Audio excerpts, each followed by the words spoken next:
Je m'appelle Hervé, je suis gardien au refuge des Sept Lots dans le massif de Beldonne depuis cet été, suite à un changement de gardien. Alors c'est un refuge qui est géré par une association au sein d'une famille, voilà, la famille Mathieu.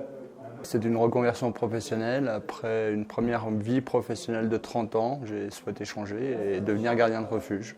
Ah ben les gens ils sont géniaux. De tes débuts. Ah non mais les gens ils sont géniaux. À 99%, on a affaire à des gens qui sont vraiment sympas et c'est vraiment pour ça que je suis venu faire ce boulot. C'est pour le contact, je recherche avant tout le contact. Donc c'est super d'échanger aussi bien avec des randonneurs à la journée qu'avec des pêcheurs. Ici il y a les lacs, des alpinistes, des gens qui font la traversée de Beldonne. Enfin on a toutes sortes de populations et c'est super intéressant de discuter avec eux. Voilà. Moi, ce que j'attends et ce que j'aspire lorsque je les vois arriver au refuge, c'est de les retaper correctement en une nuit. C'est pas évident parce qu'ils sont souvent très très fatigués.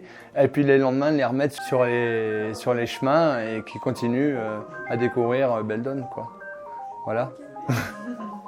Plein de choses, une vie trépidante, c'est une vie qui est assez intense, qui est brève mais courte. Hein. La saison, avec la saison d'hiver, elle fait 6 mois. Pendant 6 mois, c'est non-stop. Donc c'est ce rythme-là de travail qui me plaît. Refuge des Sept Lots, bonsoir. Samedi soir ? Jouets, 5 adultes, 5 demi-pensions. C'est noté. Idéalement avant 17h ? Voilà, c'est qu'on ait le temps de vous accueillir, de vous montrer le refuge et plus que nous, après on prépare la soupe. C'est le côté démerde nécessaire pour exercer qui me plaît. Et puis c'est aussi les relations qu'on peut avoir avec la clientèle qui passe au refuge. J'ai fait une première saison d'hiver comme aide gardien au refuge du Ruitor en Haute-Tarentaise, donc cet hiver, où j'ai remplacé le gardien au bout de 3 semaines parce qu'il est devenu papa. Donc super expérience et puis pendant ce mois-ci, moi j'avais postulé pour travailler comme aide gardien, acquérir de l'expérience suite à ma sortie de la promotion, de la formation des gardiens de refuge. L'offre a été proposée pour le gardiennage du refuge des Sept Lots. J'habite à proximité, donc je me suis proposé pour assurer ce boulot. Voilà. Le massif de Beldonne, évidemment, c'est un massif que je connais très très bien. Ça aide beaucoup pour renseigner les gens sur les itinéraires, sur les conditions. Bon, j'ai une connaissance montagne importante derrière. Hein. Pendant 30 ans, j'ai formé des militaires à des fonctions d'encadrement en montagne, hein, donc en technique. Il y a évidemment l'attrait de villes comme Chambéry et Grenoble situées de chaque côté et la proximité de Lyon qui fait qu'il y a toute une population à attirer pour sensibiliser, éduquer sur la pratique de la montagne et sur le respect de l'environnement. Comme tu as pu le voir, le refuge, il y a beaucoup de dialogue entre moi, vous, etc. On échange sur beaucoup de sujets et je remarque que de plus en plus de gens me proposent de redescendre eux-mêmes leurs déchets, par exemple. Donc concrètement, les déchets s'évacuent tout seuls. Et ça, c'est une prise de conscience, je pense, sur la gestion des déchets en montagne. Donc au-delà, le fait de redescendre sa canette, c'est de ne pas jeter des lingettes, des papiers sur les sentiers. Donc je pense que oui, il y a une prise en compte, il y a quelque chose qui est en train de changer.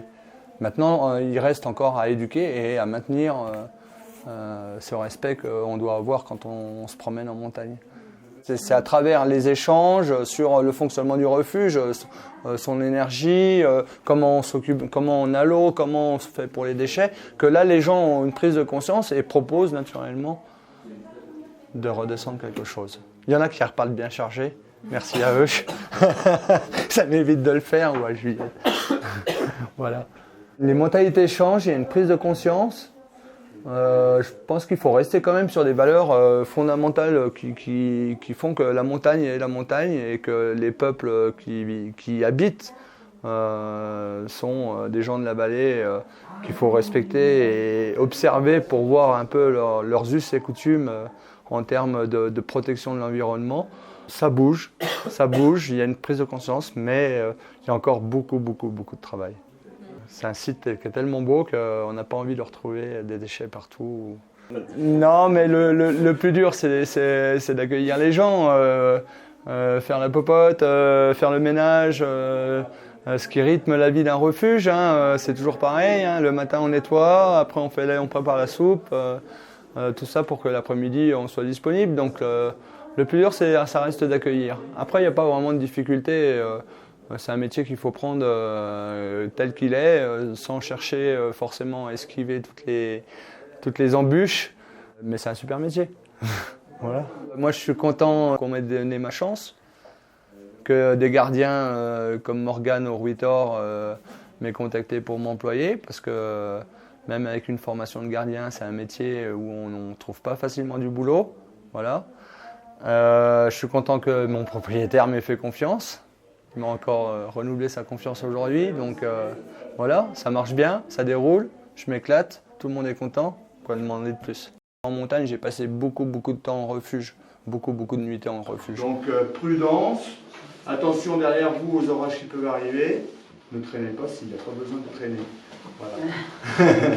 C'est pas le moment de boire un café. D'une part, moi j'ai pu me faire un avis personnel sur ce que j'appréciais, ce que les gens appréciaient et ce qu'ils ne voulaient pas, pour construire le mien maintenant, parce que j'en suis là à construire mon refuge et son identité, son ambiance, etc. J'essaie d'amener quelque chose. J'ai vu arriver le ski de randonnée quand même, l'essor du ski de randonnée là, qui prend ça fait un boom phénoménal l'hiver, où là, principalement quand même, on a affaire à des gens qui connaissent le milieu, qui ne s'aventurent pas tout seuls, ou alors qui sont chapeautés par un accompagnateur ou par un moniteur ou un guide.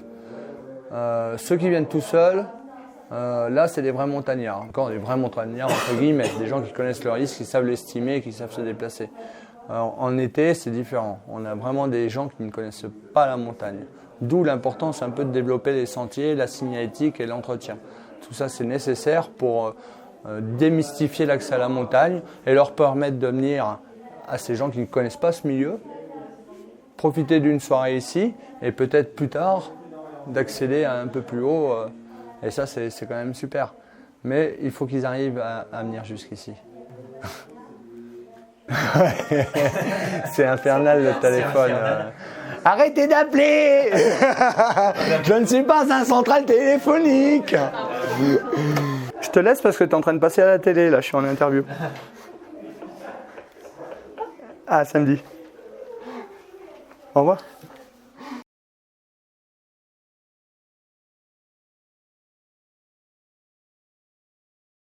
Est-ce que tu as connaissance dans le secteur, peut-être même pour ce refuge, d'aide ou de projets qui auraient été développés grâce à des fonds de l'Union européenne?